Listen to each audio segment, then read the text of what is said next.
Okay, for today we're talking about stretching a function. So I just want you to start by making sure you can graph these parent functions. Of course, you're going to need an X, Y chart, and I would aim for about 5 dots on each. Let's save us some time because this one's actually pretty easy, so I'm just going to have you skip that one. But let's make an XY chart and graph both of those parent functions. Okay, I'm going to have you pause the video for a moment, have kids make about 5 points that would be on it. They get to pick any x's they want. I usually recommend the numbers that are around 0 and maybe -1, -2. All right. Okay, so you put in 0 and you get 0 because 0 goes here, and then y must be 0. You put in 1 and you get 1, put in 2 and you get 4, put in -1, and this is important. -1, when it goes in there, -1 has a parenthesis around it. You might be like, but there's no parenthesis. Every variable is an empty parenthesis. I wish people would have taught it that way when you first learned it, that that's an empty parenthesis. Then when you drop in -1, that -1 squared means -1 times -1, which is +1. Okay, and the same thing happens with -2. A negative times a negative makes it +4. So here's my points: 0, 0, 1, 1, 2, 4, and then there'd be this one and that one. Okay, well that is your classic parabola. So what we're exploring today is what would happen if you put a 2 in front of it. Well, I would stretch it.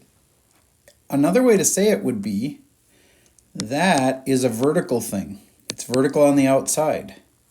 You know, it's not in there with the x. We could do it in there with the x and put a 2 in there also, but that would do something completely different. But if it's on the outside, it's vertical on the outside, right? So that affects the vertical things. So that makes all the points go twice as high as what they used to be. So this one goes up to twice as high. This one goes up twice as high. This one goes up twice as high. Notice it goes all the way up to 8. And this point goes all the way up to twice as high as it used to be. And so my new graph, it looks a lot like the old one, but it's what's called stretched. And this was the original one, was like that. Doesn't even look that much different, but the points on it are twice as high as they used to be. Instead of being up this high, now it's up that high. Instead of being up that high, now it's up that high. Okay, so that's stretching. So how do you actually do that? Well, on this graph, I hope you picked some points like I put in 0, I get 0. I put in 1, I get 1. I put in 4, and then the square root of 4 is 2. And you probably picked wise points like that, because I doubt anybody wanted to try to do the square root of 2 or the square root of 3. The next one that works nice is 9. And if I do square root of 9, it would give me 3. All right, so if I graph these points now, 0, 0, 1, 1, 4, 2, and 9, 3. All right, the test that's going to be coming on Tuesday, like right before Thanksgiving, that's the plan right now. That test is gonna make you graph. Like, you're not gonna have a calculator to do this. You'll have to do it by hand. So a problem just like this would have been considered a super easy one. Now, what if I were to throw a 2 into it? Well, then that makes it double something, right? So I'm gonna put a 2 out in front of it. That means all the points get twice as high as they used to be. What's twice 0? It's still 0. This goes twice as high. This goes, instead of 3, it's up to 6. And so the graph looks like that. It goes twice as high as it used to be. Okay. Now, let's see what our points would have done. The way I think you should do this is I think you should just start over again with the same numbers that you picked last time, like the logical ones. Square root of 0 works nice, square root of 1 works nice, square root of 4, and square root of 9 all work nice. And then just see what you get. When you put that 0 into the function, you get 2 times 0, which is 0. When you put the 1 into the function, that 1 would go right here, and then you'd do square root of 1, and then you'd times it by 2. The square root of 1 is 1, times it by 2 is 2. So my new point here would be a 2. And that matches up with this spot right here when you actually graphed it. All right, so if I put in a 4, I'd get square root of 4 is 2, times it by 2, makes 8. Wait a minute, did I do that right? No, 2 times 2 isn't 8, Mr. Server. I'm sorry if I confused some of you there. I put in the 4, and I get the square root of 4, and the square root of 4 is 2. And then I times by this 2 on the outside, and that's 4. And then I put in the 9, and now I have the square root of 9 in here, which is 3. 3 times 2 is 6. And then you just graph those points, and it would look like this. Okay, next thing I want to talk about is domain and range. Just a quick reminder, if our graph looks like this, what's its domain and what's its range? All right, so the domain is about the x's, and it's about this way. This is the way that domain goes. How far will this function go from left to right? It'll go from negative infinity to positive infinity. How far would this function go with range, which, think about it, if the other one was domain, range must be this way. And how far does this function go up and down? Well, it goes from the lowest at 0 to the highest it ever would go, infinity. And remember how you put a bracket on that. All right, I'm going to draw the picture for the next two. That's what that one looks like. And then there's this one, which looks like this. And I want you to figure out the domain. Use parentheses, like this. Unless you have to change it to brackets, and sometimes it's a bracket. All right, try your domains and ranges for those two and see if you still remember domain and range. Pausing for a second. Okay, here's what you should have said. You should have said the domain on this one, domain goes this way and this way, was negative infinity to positive infinity. And on the Schoology quizzes, you'd put INF for infinity. The range would be from how low this thing goes to how high this thing goes. The lowest it goes is 0, to the highest it goes is infinity. So I'm going to put a bracket on the 0 too, because it can touch 0, but you can't touch infinity. That's why you put parentheses around it. The domain on this next one, domain is how far left and right it can go. Did you notice that this one was the only one where the domain was different? It doesn't go forever.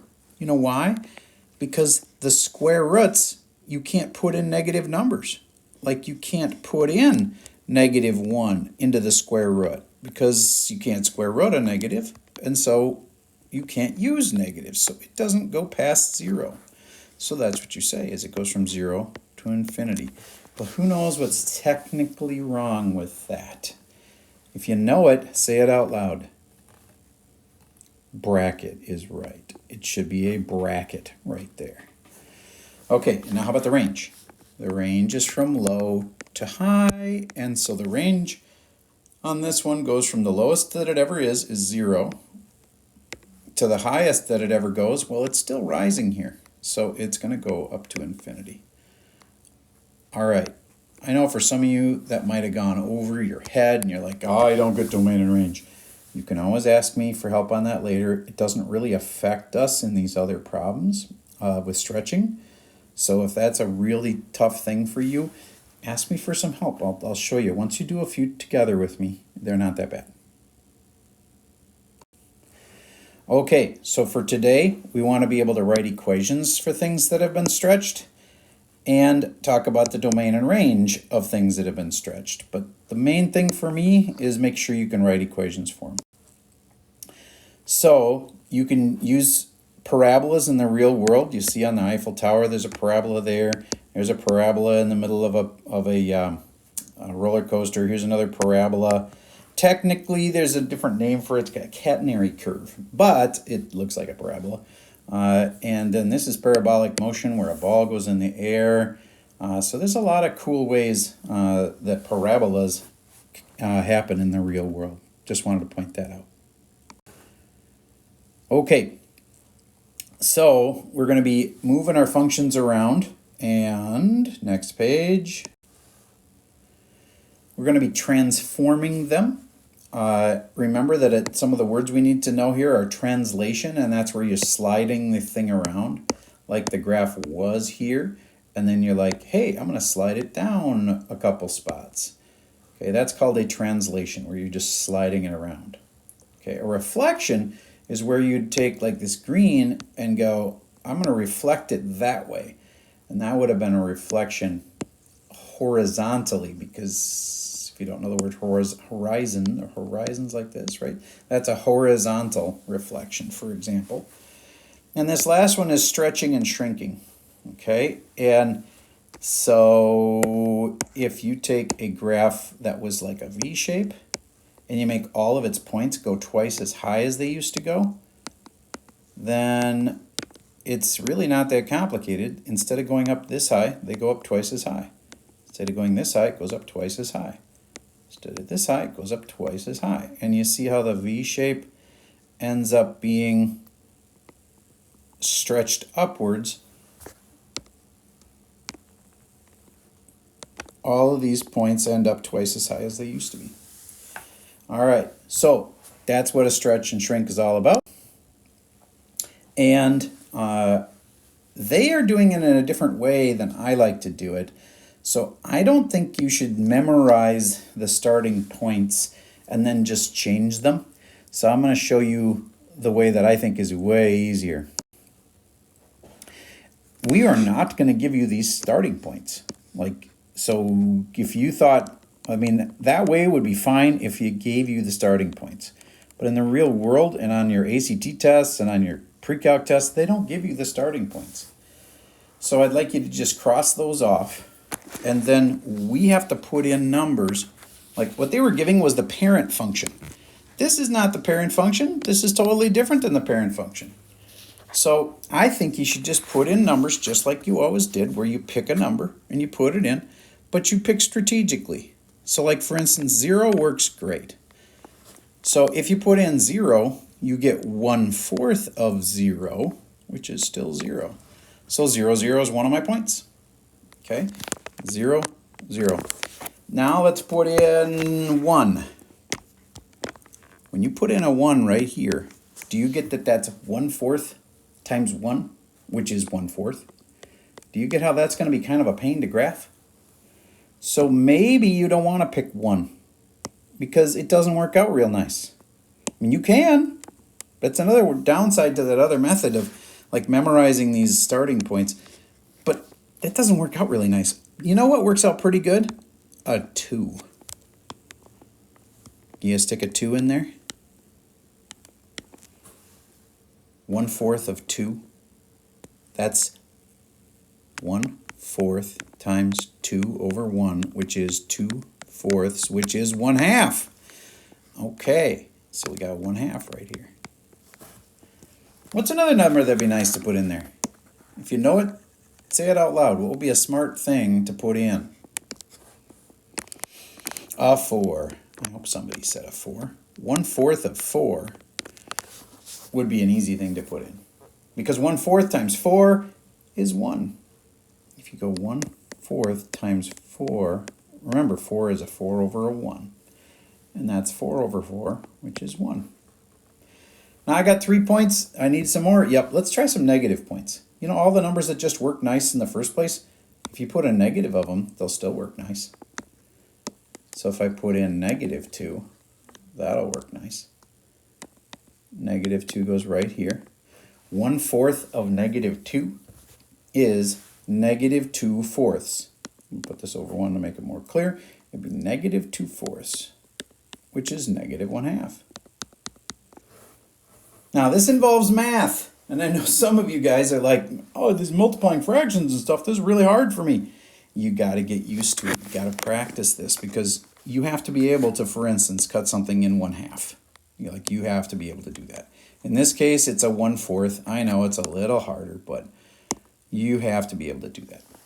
And then I'm not even going to graph them because I know all of you guys could graph those points. What I'm going to do is say the original would have looked like this for an absolute value. And I'm going to talk about what that 1/4 does.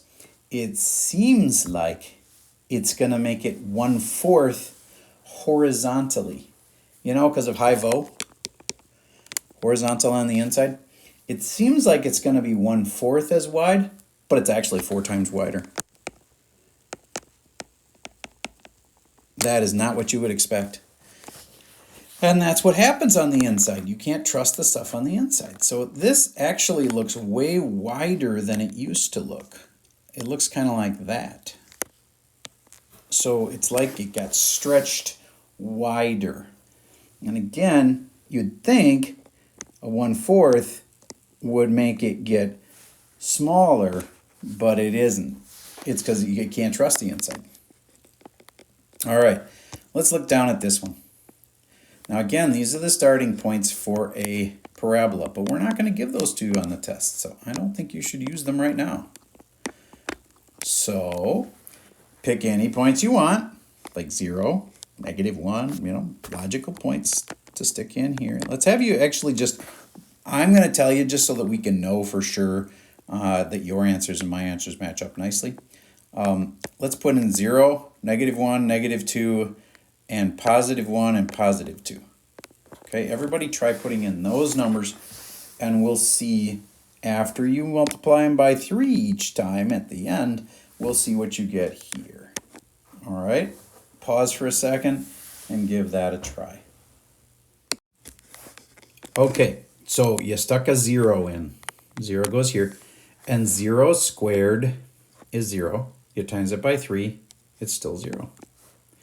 You stick a -1 in. Where do you stick the -1? Well, right here. -1 goes right there. -1 squared is -1 times -1, which is +1. Sorry about that. So I have +1 times 3, which is 3.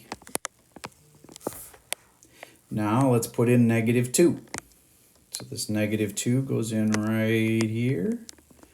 -2 goes in there. -2 squared is 4. 4 times 3, 12. Ooh, that's pretty big. Slightly off the graph. And that happens on the test, it's okay. Just put the dot there. Most of the graphs only go out 10 spaces. But if they go another couple and you put a dot, we'll accept that. Okay, next, if I put in a 1, 1 goes right here. That should be a lot easier. I don't have to worry about those negatives. 1 squared is 1, times 3 is 3. And then the last one's 2. 2 squared is 4, 4 times 3, 12. Cool.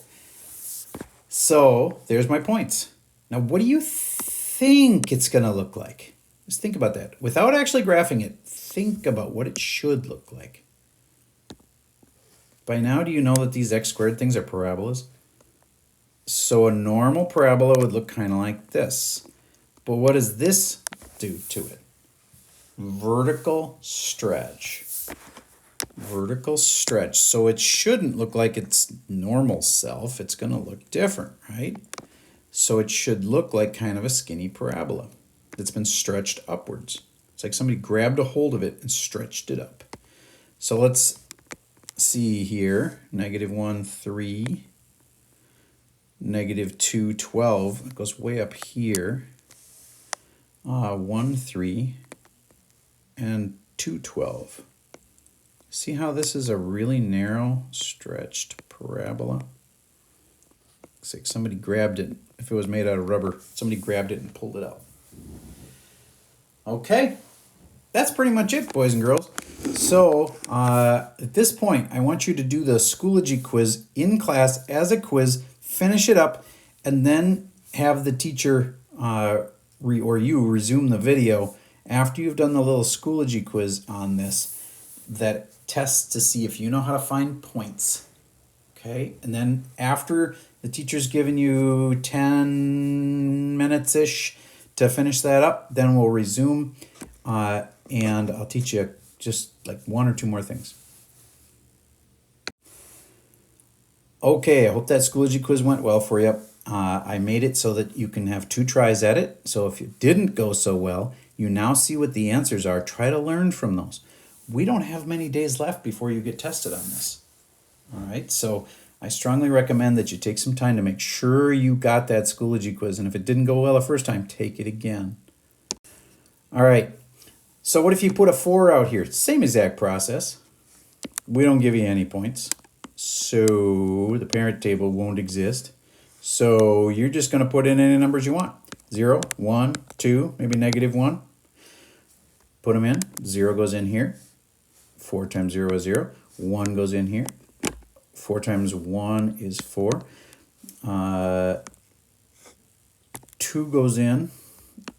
4 times absolute value of 2 is 2. So 4 times 2 is 8. And the last one's -1. That's going to be more tricky because you have to know the order of operations. That says that if you put a -1 in, you got to do the absolute value first and then times it by 4. Okay, so that's going to make 1, and then times it by 4 is 4. Well, there's my points. That wasn't that hard, was it? Everybody, you pick the numbers to put in. Pick any numbers you want for X. Except I know for sure that you are going to pick 0 and that you are going to pick 2 at some point. And we'll just check on those 2, and I'm sure you'll be able to find a couple more. Okay, so find at least 4 points by sticking numbers in. Don't forget to cut them in half before you square root them, so be strategic.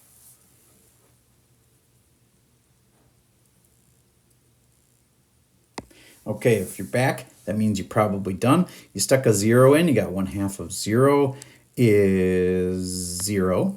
It's because the square root of 0 is still 0. If you put a 2 in, watch what happens when I put in a 2. 1/2 of 2 is 1. Then I square root it. Square root of 1, 1. What's another strategic thing to put in? So you should be thinking to yourself, well, you can even just try numbers. Like, if I try 3, 1/2 times 3, oh, that's gross. That's 1/2. Not doing that. 1/2 of 4, would that work nice? 1/2 of 4 would be 2. Square root of 2 doesn't work nice. So I'm going to think, well, I kind of want it to be a 4. So if I want it to come out a 4 so that the square root of 4 will be nice, oh, I can put in 8.